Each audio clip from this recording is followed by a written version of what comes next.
Okay, we're making a YouTube video on how to check your dog's temperature. You have to put the bitch on his side, and then one holds the tail.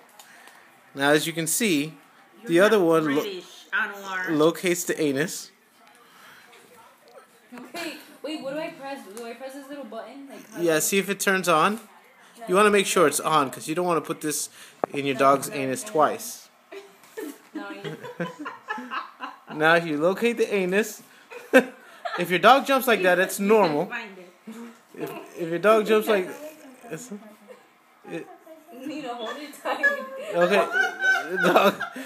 As you can see, the dog is not used to having its temperature checked. And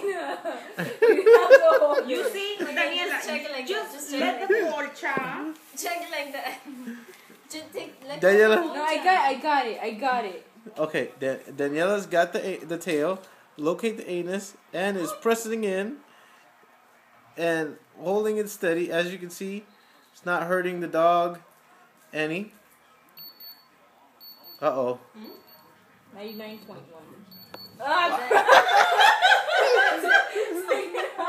Take it out. That is so disgusting. Wait a minute. I don't know if that's... It's like a condom that got stuck.